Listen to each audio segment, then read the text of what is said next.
Just a few yards from Michael Brown's memorial is a big, empty field. It should be a swing set somewhere down here. Marquise Mull says his kids have nowhere to play in their Ferguson neighborhood. He'd like to see a playground here or a baseball diamond. I bet you anything they put some up there for the kids. Guarantee the parents know where their kids at. With nothing to do, teenagers wander the streets where many get ticketed for minor violations. In fact, overall, police wrote nearly 24,000 summons in 2013, about 3,000 more than Ferguson's total population. The fines bolster city revenues, but many residents can't afford to pay.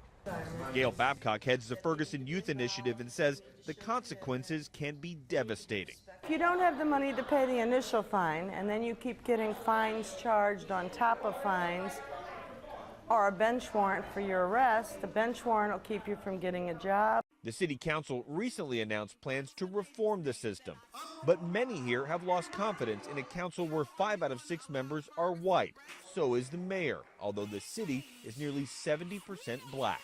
We don't want to feel like we don't have a voice. 17-year-old Jade Brown joined the youth initiative to be heard. She attends meetings with police officers to start a dialogue. If you listen to us now, who knows what they can lead to in the future? Like, they can make things totally different. Until things are different, Jade believes her best chance for a bright future is somewhere far away from Ferguson. Omar Villafranca, CBS News, Ferguson, Missouri. Thousands of people showed up, resumes in hand, for a job fair in Ferguson. The jobless rate for African Americans is 16% here, double the rate for whites. 1 out of 4 blacks are living below the poverty line. Michael McMillan is president of the Urban League of Metropolitan St. Louis. Since the unrest following the police shooting of Michael Brown, the community's troubles have boiled to the surface. Unemployment is one of the biggest. In America's shift to a high-tech economy, African Americans are being left behind. When you deal in high concentrations of low to moderate income residents, many people don't have computers. The Commerce Department has been tracking the digital divide for nearly 20 years. Just 55% of African American households have broadband internet.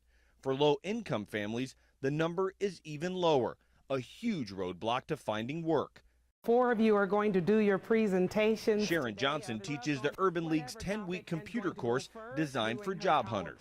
Most jobs require, first of all, that you do an online application. It is very important to know how to do that. Karen Vance just graduated and hopes to transition from a cocktail waitress to a higher-paying job.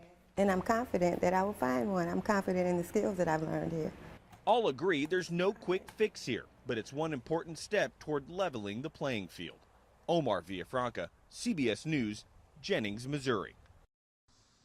Melody Wade struggles every month to pay the mortgage on her Ferguson home. Every day cry and stress about losing a house.